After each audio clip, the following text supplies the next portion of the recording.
having 32 trillion Kenya shillings in public debt, the number one external lender of the US government is Japan. But at what rate? Now you try to see how much have they borrowed at, how much have they given the US at. That's the reason why comparing a thriving, growing economy to those in terms of borrowing, you only do it when you are lazy. So when you see me on TV one day justifying we are borrowing because Japan is borrowing, no, these guys have started to be lazy. Because there is no comparison. Let me come to the close by the last point.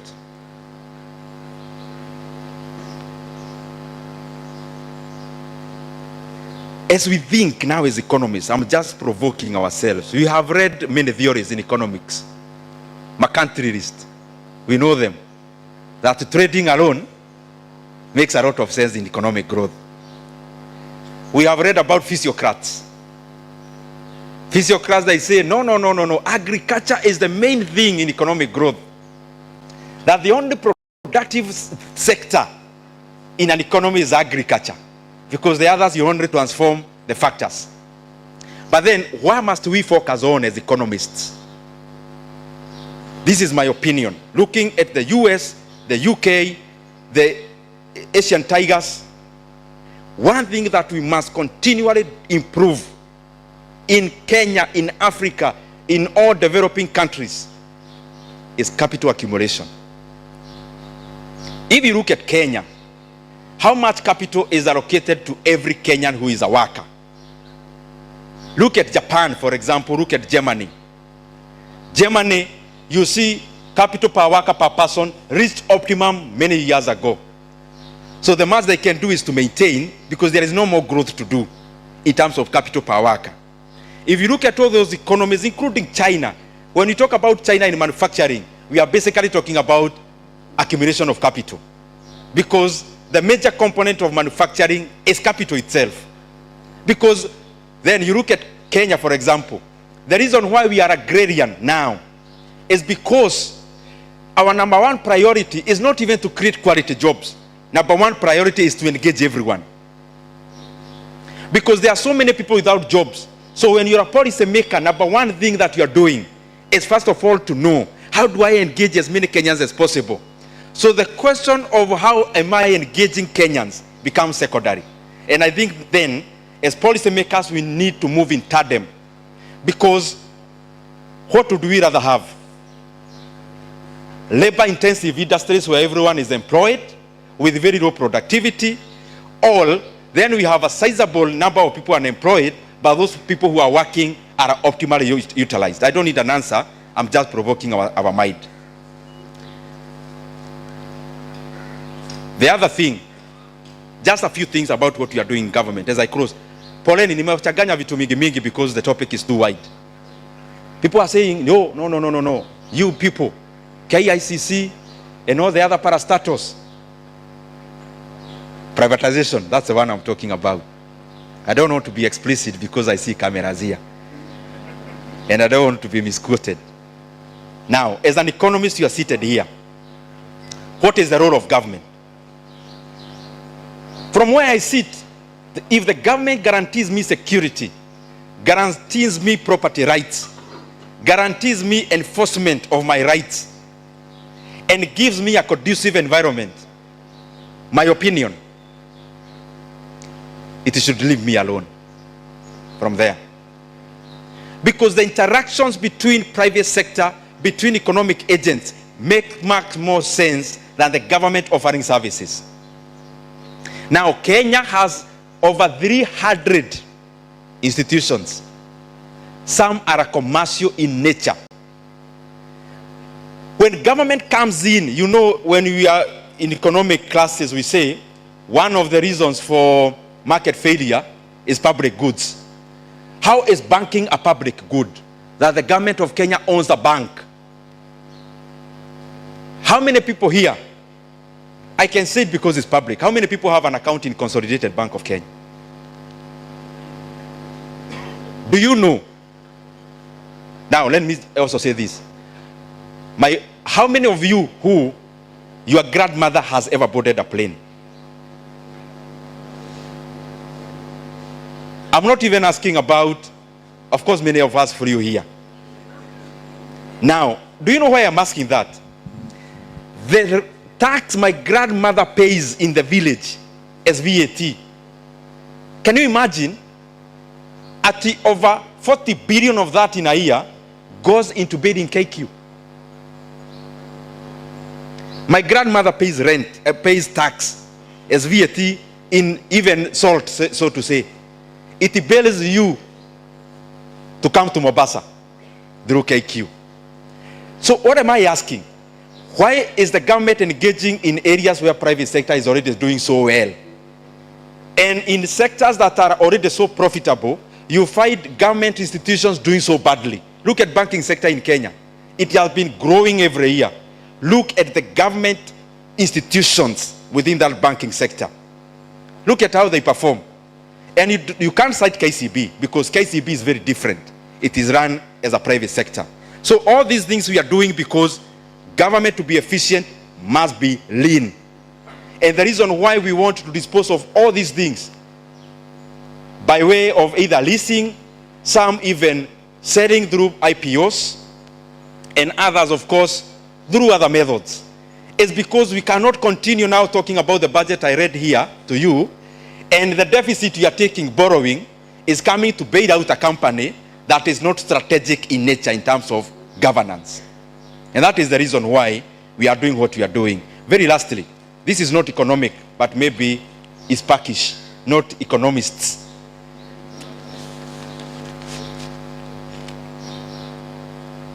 Kenya, we are here as Kenyans now. What do we do mostly? You get a tender, you get employed, immediately here, all of us have plots. All. If you don't have, you already have a lot of buying a plot. I am sure. You know why I'm very excited about housing program that the president is leading? If you look at Kenya, we have had a distortion. When my sister is a teacher, when she retires, kujega nyumba flat. When you retire here, your biggest insurance when you retire here, I am sure, you are building a flat already. Already. The reason why I'm very excited about the housing program, it will make us focus our capital elsewhere. If all the money we put into building flats every year, that money went to buying this machinery and the other one and the other one, the capital per worker I talked about increases. Kenya definitely grows at a much higher rate than the one we would grow by building flats. Second, you have a plot in Roiro and another one in your hometown. You've also bought a plot, Pare Busia. You have a plot in Kilifi, those who come from here, and you call your uncle, your mother, and itafutie ka ploti. We all buying plots here. Now, when you are doing profit loss, and you are doing asset and liabilities, for you, not for the country, those plots you end up buying, where do you put them? As assets or liabilities?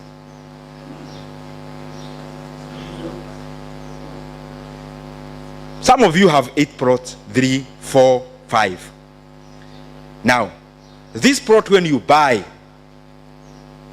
and you have a plot of 100 by 100 somewhere, what comes to you as the owner of the plot? One is security for the plot.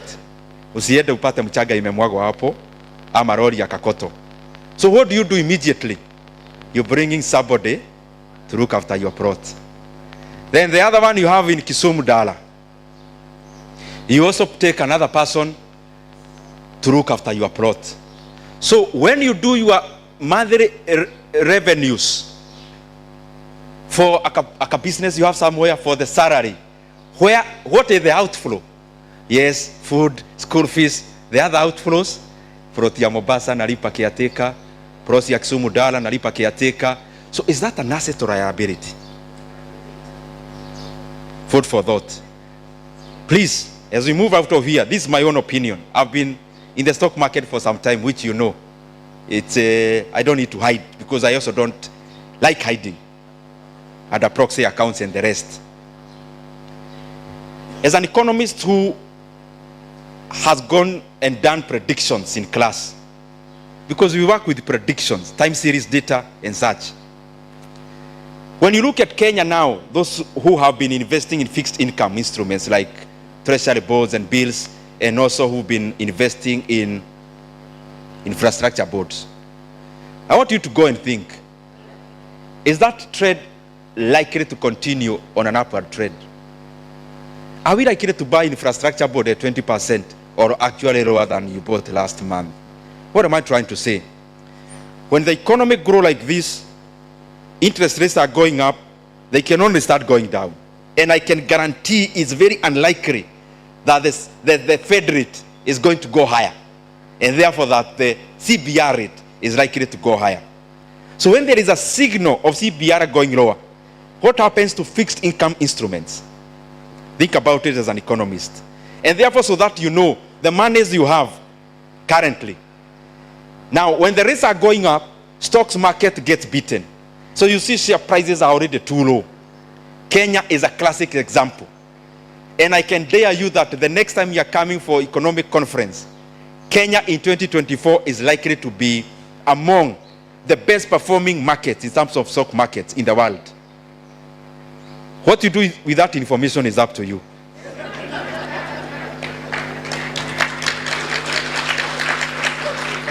When you hear the government is saying, and the president himself says, companies owned by government will be giving a dividend payout of 80%. When you hear of such, as an economist here with a master's, and you hear that and you go home, what comes to your mind?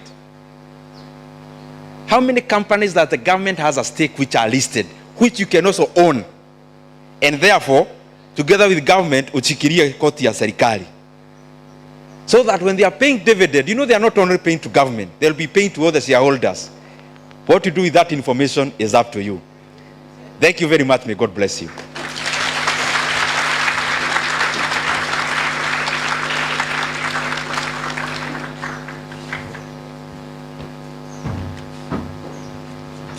Tupigie mheshimiwa makofi tena. So I think economists, you have learned something from Mheshimiwa. I'm very sure some of you can see the blend between economics and finance. Okay, he has talked about capital markets, he has also talked about investment and so on. So are we benefiting from this conference? Thank you very much. So because we still have some time before lunch, we need to quickly go to His Excellency FCPA Fernandez Baraza to quickly go through his presentation. And his presentation is on mainstreaming public-private partnerships in counties as a tool for resource mobilization. Karibu sana mheshimiwa.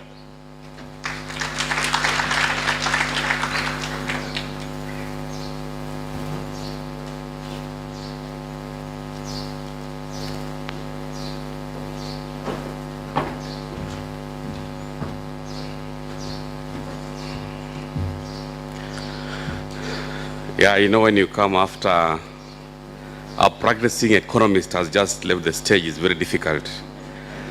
I want to appreciate the chair budget, Mheshimiwa Ndindi Nyoro, for highlighting some of the numbers which have always been a contradiction, especially when the public is trying to understand how its government are trying to make sure that Kenyans have food on the table.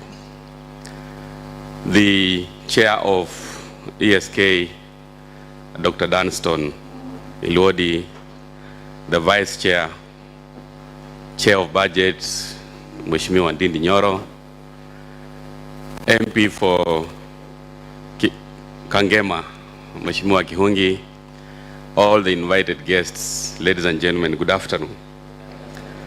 First, I want to appreciate the ESK leadership for inviting me to this inaugural annual national conference. Just having listened to the 25th chair of the Institute, you can clearly see that the journey of 1,000 miles started with one step.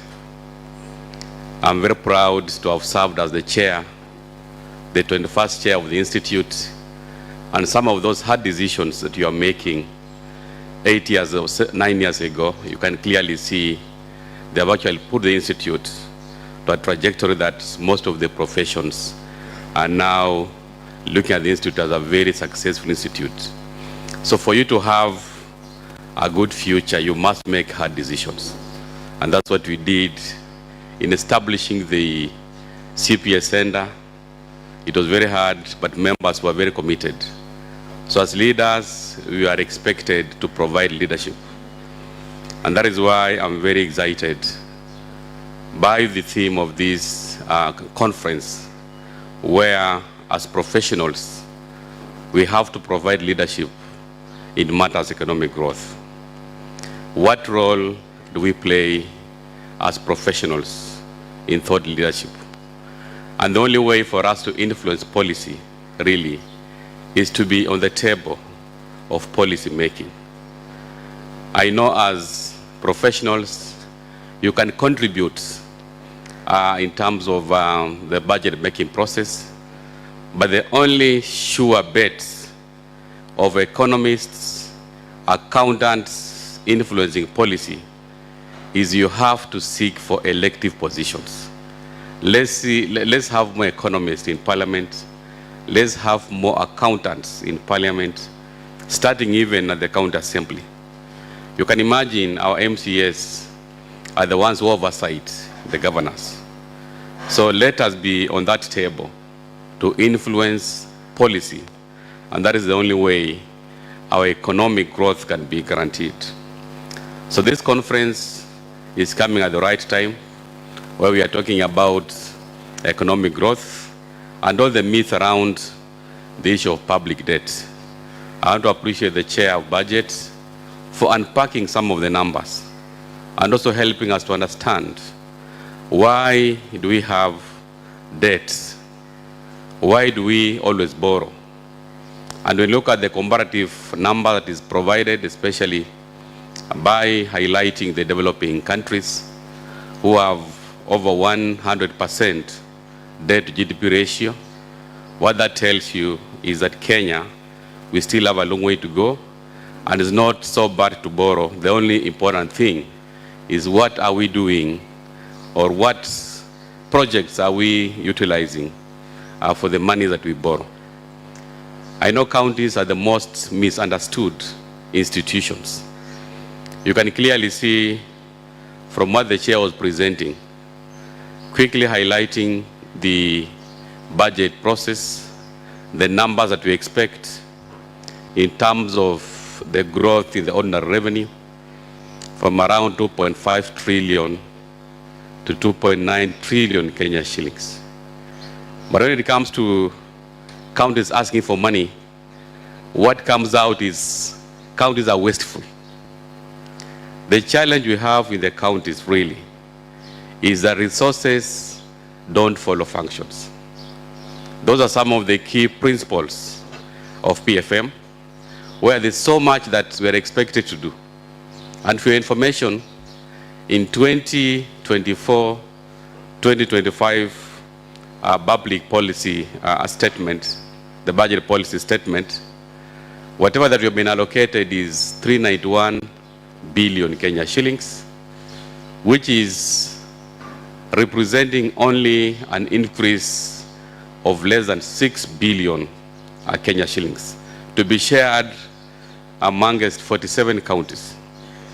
But when you go to the nitty-gritties, I like what the Treasury always puts out: program-based budgeting, itemized budgeting.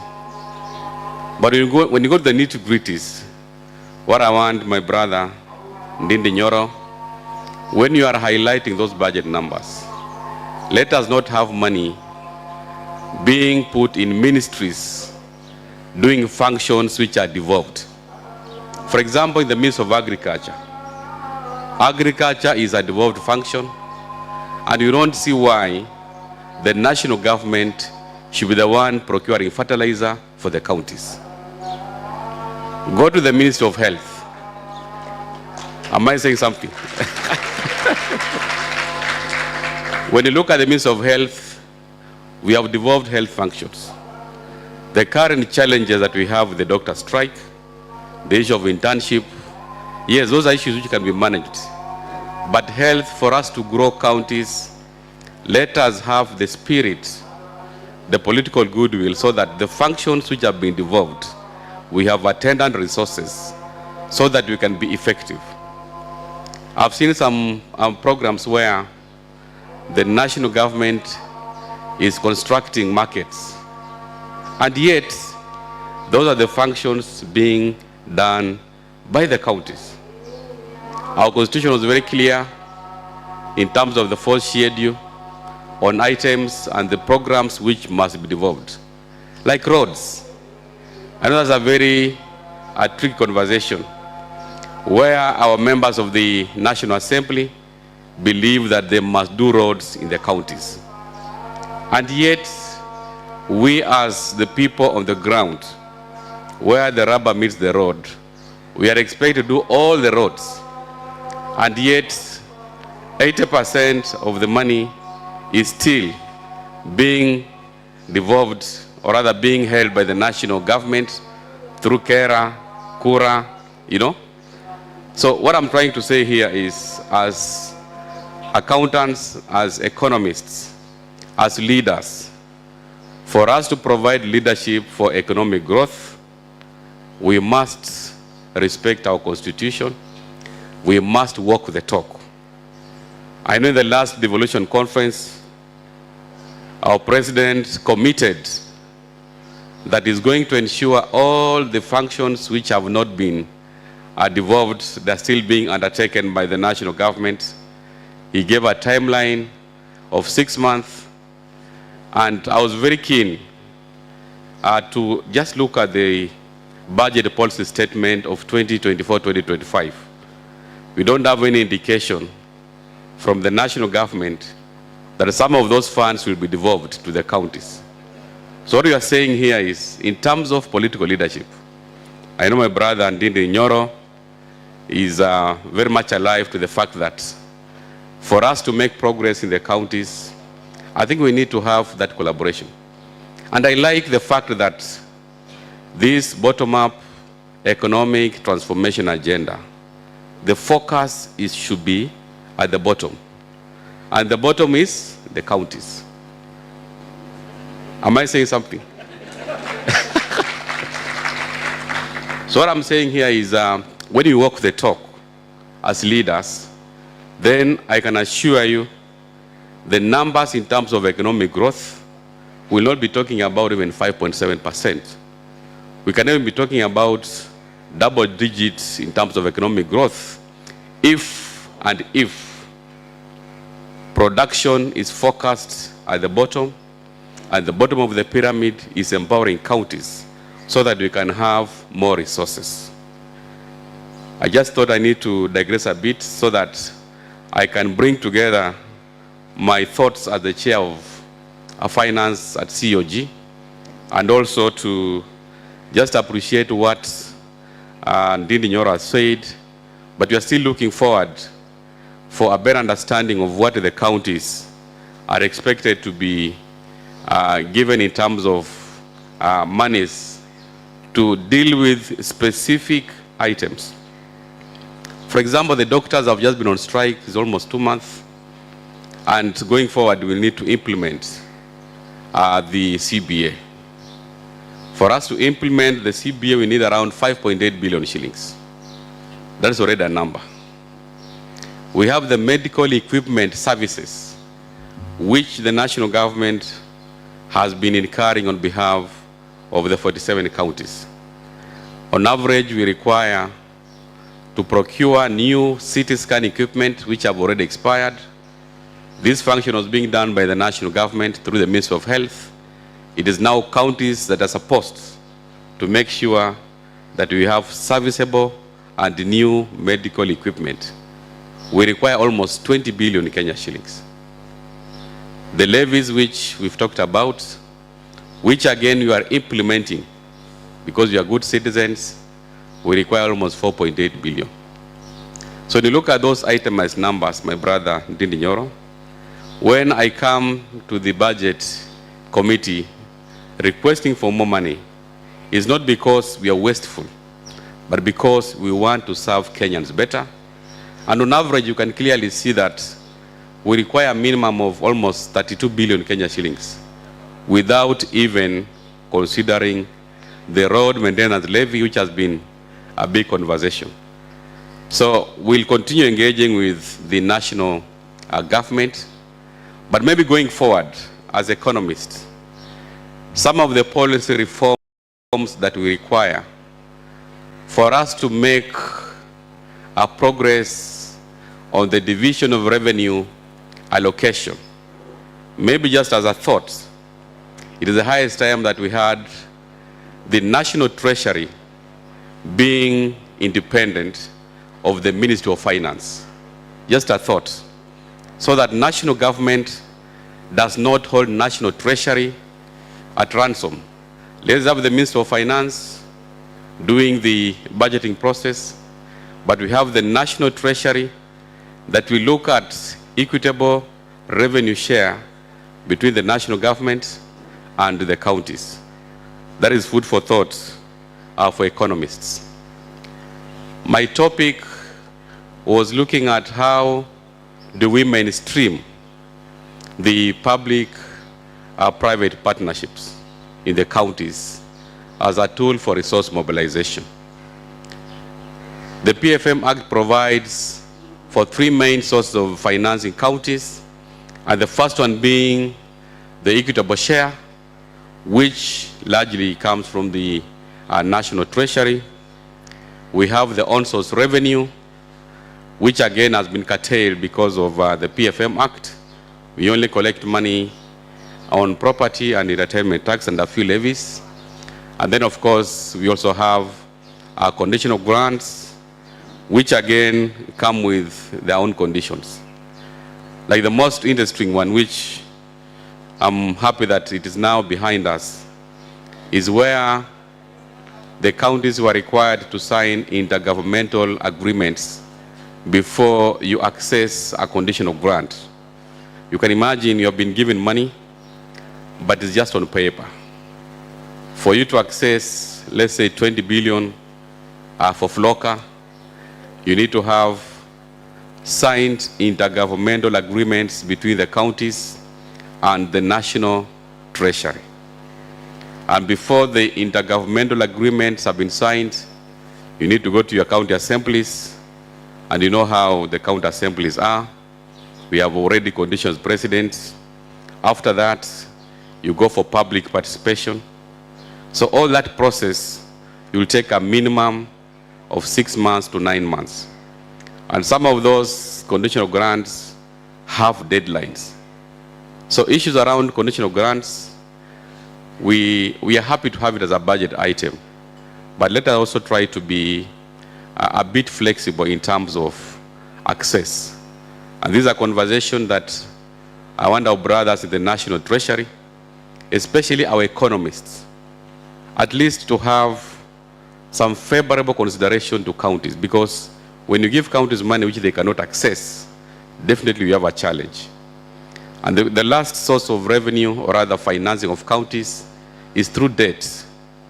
And that is an item that we have never succeeded.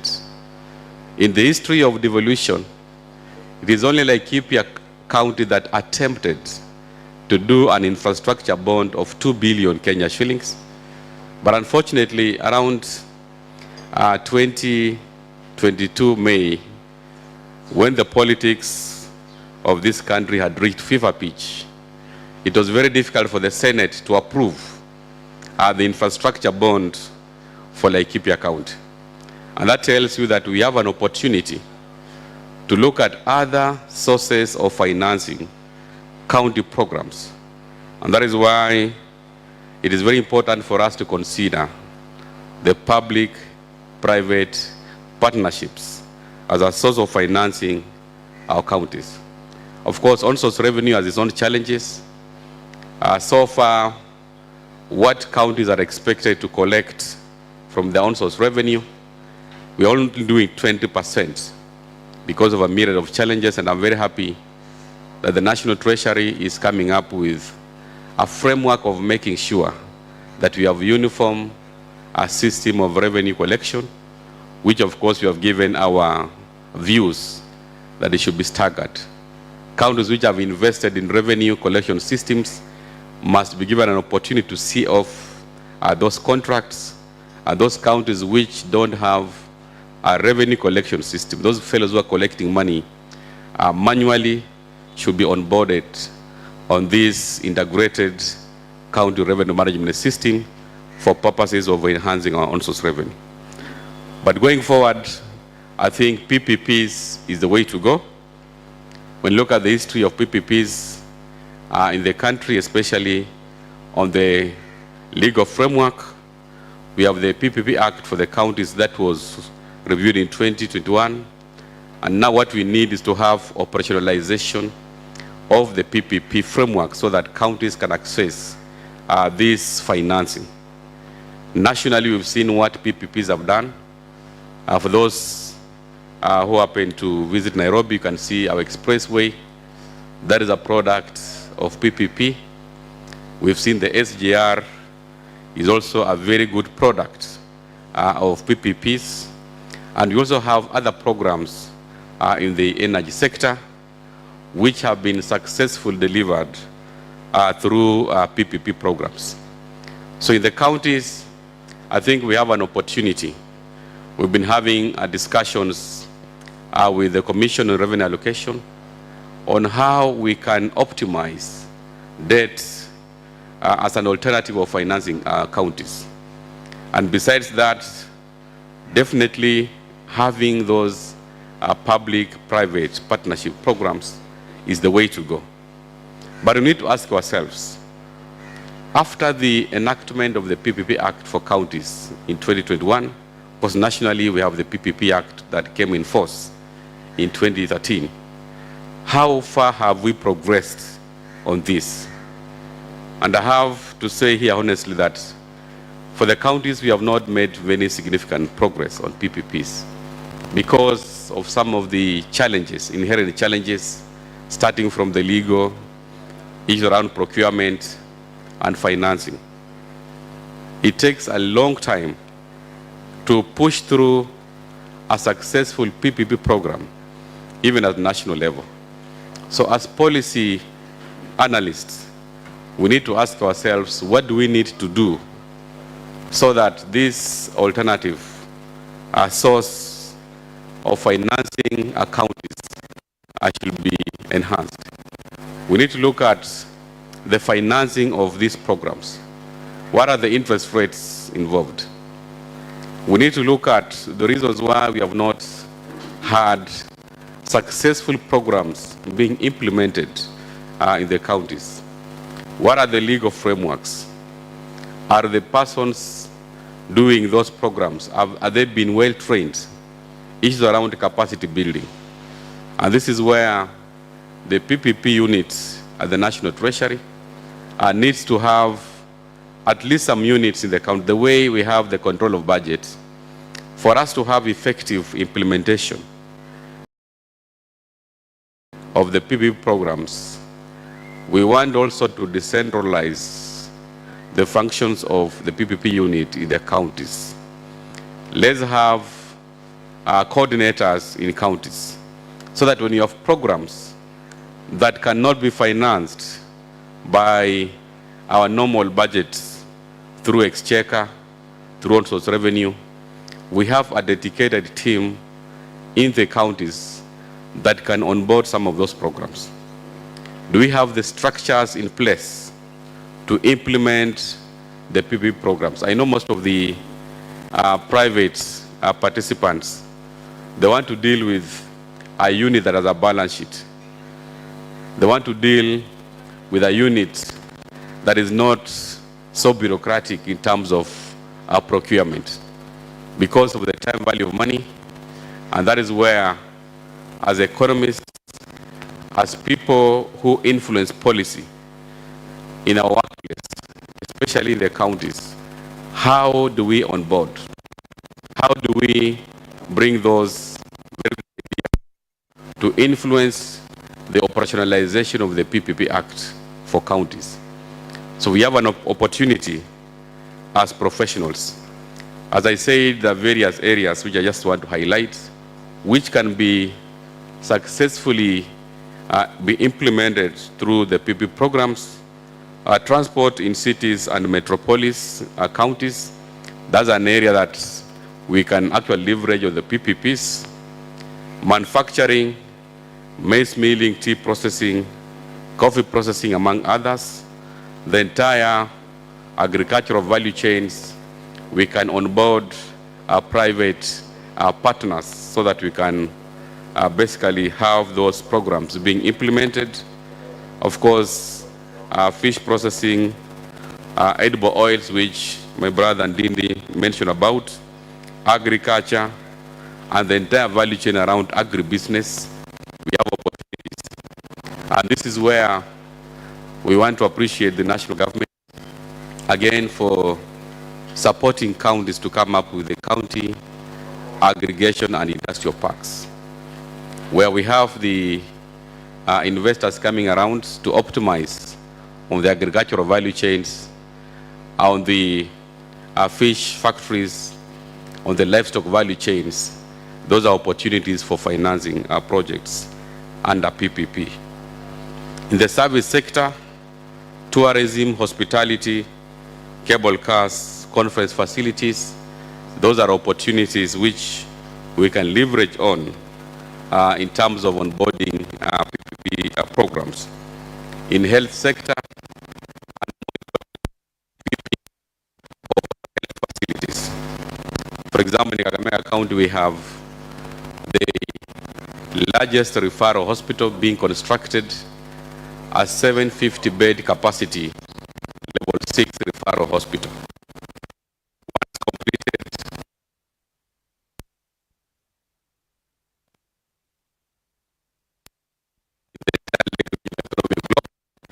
comprising of 14 counties. But the challenge we have is now the equipping and operationalization of this facility. So those are some of the areas where I know our PPP framework can be very useful. When you look at the frameworks which are in place, we need again to bring on board PPPs so that we can implement affordable housing project. I know it's being done scratching the surface because there are immense opportunities in the counties. Some of the initiatives which the governance is doing to upscale PPPs in the counties, as I said, we have developed a bank last year, and of course, starting from the county aggregation and industrial parks, we believe that once those programs are completed, then you are going to have proper onboarding. Capacity building is very crucial for our chief officers, our CECs, and also our directors in charge of those programs. We need to capacity build our people so that when we have those programs being rolled out, we don't have challenges. We have potential in the counties, as I said.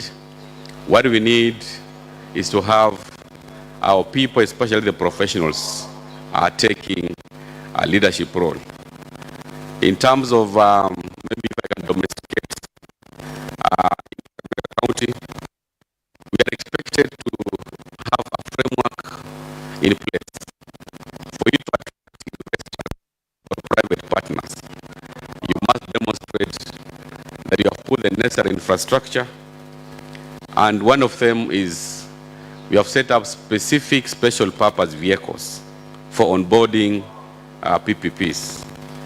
We have the Kakamega County Investment and Development Agency. We have the Kakamega County Dairy Development Corporation. Those SPVs have been given specific TORs of running with various value chains in agriculture, in agribusiness, and also in livestock value chains. So when you have those specific SPVs, that provides the framework for onboarding PPPs. As a county, we are also putting up infrastructure, which is very crucial. And that's why when we talk about RMLF, let's have counties doing the infrastructure, the roads. When we have the industrial parks, an investor can only come to that area if the infrastructure is there. For example, we have attracted some investors from the US. We had a very successful investment conference and various contracts and MOUs. One of them is establishing an organic fertilizer plant in one of our sub-counties in Kakamega, in Mumiazi West, at a cost of 1.7 billion Kenya shillings. And the investor was able to come there because we have provided land, almost 50 acres. We are doing bitumen roads through the Kenya Urban Support Program. We are doing the housing programs. We are doing roads. So as a private investor, once the facilities and the infrastructure has been provided by the counties, then it becomes a motivator for them to come and invest there. We signed various MOUs in terms of upgrading our mini grids in the county. There is an investor who is coming from Germany called Hydrobox, where we signed an MOU for constructing 4 mini grids through hydro. We expected to generate around 30 megawatts of hydropower. Of course, part of it will be used within the county, and then the balance can be exported to the national grid. We have also signed MOUs for gold mining. In Kakamega, we have coal deposits of almost 500 billion Kenya shillings. And those are the numbers which I can see Ndindi Nyoro is very happy. You know, when you talk about billions, that's now when the chairman of budget is like, wait a minute. We have a lot of unexploited potential in mining. And this is an area that I know the national government has given a lot of focus, specifically in Kakamega, in my sub-county called Ikolomani. We have gold deposits of almost 500 billion. We've signed an MOU for establishment of a gold refinery, which is done through the Ministry of Mining. And of course, now the next thing is to operationalize the Mining Act so that the royalties, which are supposed to be shared in a ratio of 70-20-10%, 70 going to the national government. So my brother, you have an opportunity of dealing with the budget deficit. If we can invest more in the mining sector, this budget deficit that we talked about of only 500 billion can be addressed as one of the areas which the president has also invested a lot in production. So we have opportunities which have not been exploited. So as a way forward, we need at least to come up with a specific policy papers just to make sure that the challenges that we have on onboarding PPPs are addressed by having proper special purpose vehicles being established in the counties. That's one of them. Of course, investors are looking for bankable projects, which once they put in their money, they have, of course, a realization of their initial capital. We also need to have capacity building of our teams, especially those who are involved in the PPPs, starting from the National Treasury, the PPP unit. And I've said we need to consider decentralizing some of the coordinators in the counties. And more importantly, on the procurement side, let us review as we look at the operationalization of the PPP Act. The regulation should make it easier for our private partners to establish their programs here, because if it takes 5 years to set up a program, then you can definitely see the time lag will not really help us to realize our potential in optimizing our PPP as a resource mobilization strategy. I don't want to speak much. I know we have an opportunity for interacting with you. Mine is to assure you that I'm very committed to support the Economy Society of Kenya. This inaugural annual national conference. I'm very excited, and I know going forward, I'm a member of this